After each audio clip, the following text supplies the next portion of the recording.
अव्यक्तादीनि भूतानि व्यक्तम ध्यानि भारत अव्यक्त निधनान्येव तत्र का परिवेदना। हे भारत, ये भूत आदि में अव्यक्त थे और मध्य में व्यक्त हैं, अंत में फिर अव्यक्त हो जाते हैं, इसमें परिवेदन क्या। अथवा सर्वदा सत्व रूप ही नित्यत्व यहाँ के लिए भी सही, सृष्टि काल में भी गुणों के साम्य का अत्यंत उच्छेद नहीं होता है, अंश से ही वैषम्य है।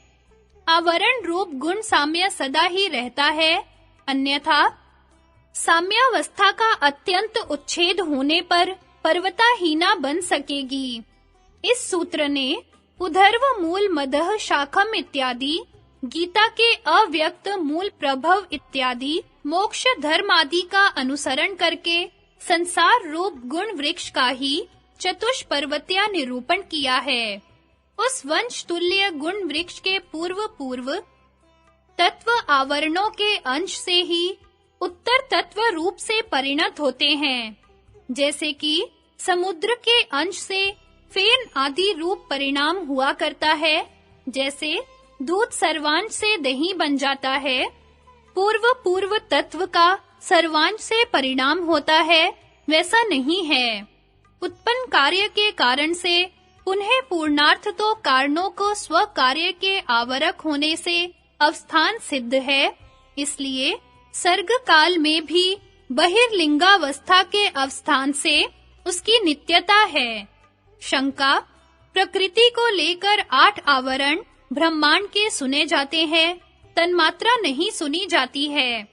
समाधान, यह बात नहीं है। सूक्ष्म और स्थूल के एकत्व की विवक्षा से 8 प्रकार का आवरण कहा है। अतएव भागवत के द्वितीय स्कंध में पर ब्रह्म की गति में 5 भूतों की बही तन्मात्रा आवरण में गति कही है। इंद्रियां कारण न होने से आवरण नहीं कही। उनकी उत्पत्ति तो तन्मात्राओं के समान देश में होती है, जैसे कि तिलों के समान देश में सूक्ष्म तेल की उत्पत्ति होती है।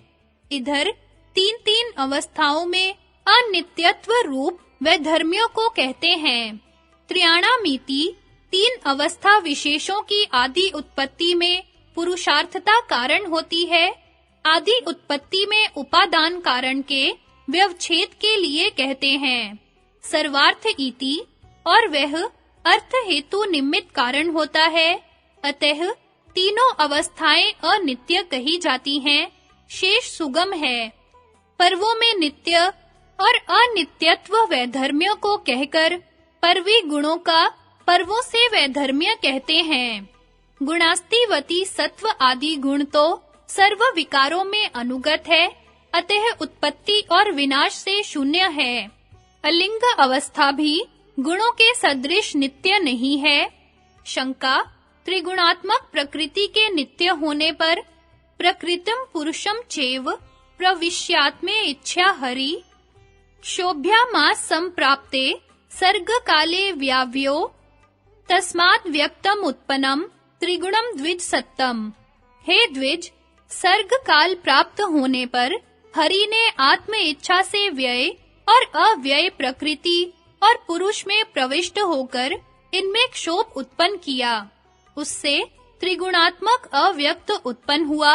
इत्यादि स्मृतियों में प्रकृति के लिए व्यय और उत्पत्ति वचन आए हैं, वे संगत कैसे होंगे? समाधान, व्यक्ति भिरे वेति गुणान्वय निभिहि। गुण धर्म कार्य व्यक्ति अतीत से उपचर्यान परिणाम वालियों से गुण जन्म और विनाश वाले जैसे प्रतीत होते हैं। कार्य कारण का विभाग होने से उन सत्व आदि गुणों में स्वतः जन्म और विनाश नहीं है। इसी कारण से स्वानुगत व्यय आदि से ही गुणात्मक प्रकृति के व्यय आदि का व्यवहार होता है, यह आशय है। परिणाम तो प्रकृति का पारमार्थिक होने पर व्याप्यों के उत्पत्ति और विनाश का व्यापकों में व्यवहार होता है। उसमें दृष्टांत कहते हैं, यथा देवदत्तो दरिद्राति। दरिद्राति का अर्थ है क्षीण होता है। समह समाधि बराबर। यह समाधान दाष्टान्तिक में भी समान है। शंका, तो भी प्रकृति की नित्यता नहीं बनती? भूयश्चान्ते विश्व माया निवृत्ति है, फिर अंत में विश्व माया निवृत्त होती है। प्रकृति है पुरुष चोभो लियते परमात्मनि। प्रकृति और पुरुष दोनों परमात्मा में लीन हो जाते हैं इत्यादि वाक्यों से प्रकृति की नित्यता नहीं बनती। समाधान, इसका उत्तर दे दिया है कि कार्य के विनाश से कारण में विनाश व्यवहार उपचार से होता है। व्यापार के उपरम रूप लय को ही पुरुष साहचर्य से प्रकृति में व्यय विनाश निश्चय किया है। प्रधान और पुरुष दोनों एक दूसरे को अपने से वियुक्त करते हैं, यही प्रधान और पुरुष का संहार कहलाता है। इत्यादि कूर्म पुराण के वचनों से भी यही सिद्ध होता है। प्रकृति और पुरुष का कार्य उपरम ही उपचार से विनाश कहलाता है। यदि ऐसा न माने तो न्याय के अनुग्रह से बलवती श्रुतियों का विरोध होगा। ऐसे ही प्रकृति और पुरुष का पुराणों में श्रूयमाण उत्पत्ति भी अन्योन्य के संयोग से अभिव्यक्ति ही जाननी चाहिए। संयोग लक्षणोत्पत्तिः कथ्यते कर्म जात्यो रीति स्मृतिः। स्मृति का भी यही तात्पर्य है। प्रकृति और पुरुष की संयोग रूप कर्मज उत्पत्ति कही जाती है।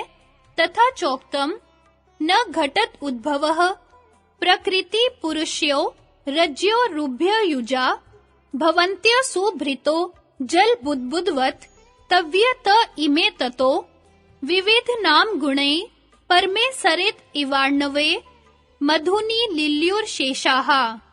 अज प्रकृति और पुरुष का उद्भव उत्पत्ति नहीं बनती। प्राणधारी जल में बुद्बुद के समान दोनों से संयुक्त होते हैं। आपके परम रूप के अंदर ही ये सब नाम और गुणों के सहित लीन होते हैं, जैसे कि समुद्र में नदियां लीन होती हैं और मधुर रस में सब रस लीन हो जाते हैं। अब प्रकृति आदि का उनके कार्य से अनुमान कराने के लिए पर्व शब्द से सूचित अलिंगादि के अविरल क्रम को दर्शाते हैं। लिंग मात्र मिति, लिंग मात्र के अलिंग प्रत्यासन्न है। वही लिंग मात्र उस अलिंग में अलिंगावस्था प्रधान में अव्यक्त रूप से अविभक्त है, अतः उससे विभक्त होता है। उसमें हेतु है क्रमेति, क्रम का। पौर्वापर्य कभी भी अतिक्रम नहीं करता। यदि कारण में अनागत अवस्था से असत की भी उत्पत्ति माने तो अविशेषत्या सबकी सर्वत्र उत्पत्ति होनी चाहिए और अतीत की भी उत्पत्ति होनी चाहिए, जो कि असंभव है और प्रागभाव कारण है नहीं, क्योंकि अभाव असिद्ध है। यदि अभाव को निमित्त कारण माने तो उसको ही उपादान कारण भी मान ले तो भी शून्यवादियों की विजय हो गई। अभाव को उपादान देखा भी नहीं है। यदि यह कहा जाए तो निमित्त में भी यह बात तुल्य ही है। इसलिए कार्य जनन शक्ति ही अनागत अवस्था रूपिणी कार्य रूप से परिणत होती है। वह सत कार्यवाद इस भाष्य ने सिद्ध किया है तथा इत्यादि की भी यों ही व्याख्या करनी चाहिए। महत आदि से प्रकृति आदि के अनुमान का प्रकार सांख्य सूत्रों ने कहा है, विस्तार भय से यहाँ प्रस्तुत नहीं करते। शंका, सूत्रकार ने गुण पर्वों का चतुर्धा विभाग कैसे किया है? ब्रह्मांड, स्थावर, जंगम रूप से पर्व अनंत हो सकते हैं। समाधान, ब्रह्मांड आदि सब विशेष कार्यों का विशेषों में ही अंतर्भाव है। यह कहते हैं न विशेषभ्य इति, विशेषों से पर उत्तरभावी तत्वांतर तत्व भेद नहीं है, अतः विशेषों का तत्वांतर परिणाम नहीं है। अतः ब्रह्मांड आदिक सब विशेष पर्व से ही ग्रहीत है, यह भाव है। तत्वत्व द्रव्यत्व है, तत्वांतरत्व स्वावृत्ति द्रव्यत्व उससे साक्षात व्याप्य जातीयत्व है। 25 तत्वों में 25 जाति के अंगीकार न करने में तत्वांतरत्व स्वावृत्ति द्रव्य विभाजक उपाधिमत्व तत्वांतरत्व है। शंका, यूं तो तत्व का भेद होने से अंतःकरण का जो कहीं-कहीं एकत्व कहा है, वह कैसे हो सकेगा? समाधान, जैसे विशेष नामक पंच तत्वात्मिका एक ही पृथ्वी प्रथम उत्पन्न होती है, उसके पीछे उस पृथ्वी के खोदने और मथन करने से पार्थिव जल और पार्थिव तेज अभिव्यक्त मात्र होते हैं, इसी प्रकार तत्व त्रयात्मक ही आदि में महान उत्पन्न होता है, पीछे उस महत तत्व में स्थित अहंकार आदि वृत्ति भेद से प्रकट होते हैं। प्रश्न, तो क्या विशेषों के परिणाम ही नहीं होते? उत्तर, नहीं, विशेषों के परिणाम नहीं होते। उनके तो धर्म परिणाम, लक्षण परिणाम और अवस्था परिणाम सूत्रकार उत्तर पाद में व्याख्या करेंगे, वे होते हैं।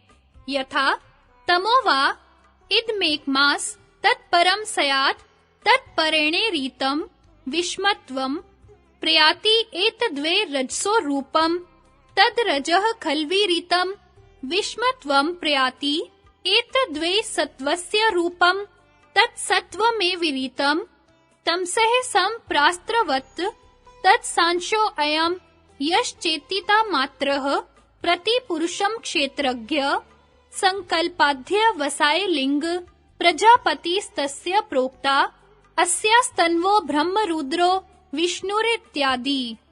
यह प्रपंच एक तम ही था, वह पर था, वह पर से प्रेरित विषम बन गया है, यह ही रज का रूप है। वह रज पर से प्रेरित होकर विषम हो गया, यह ही सत्व का रूप है। वह सत्व प्रेरित हुआ तम से, बहा, जुदा हुआ, वह सांश यह है, जो कि पुरुष का चेतिता मात्र है, क्षेत्रज्ञ है, सत्व प्रेरित हुआ, तम संकल्प और अध्यवसाय लिंग है, प्रजापति है, उसका प्रोक्ता ब्रह्मा, रुद्र, विष्णु इत्यादि उसके तनु शरीर कहे गए हैं, तथा गर्भोपनिषद में 24 तत्व इसी क्रम से कहे हैं। यथा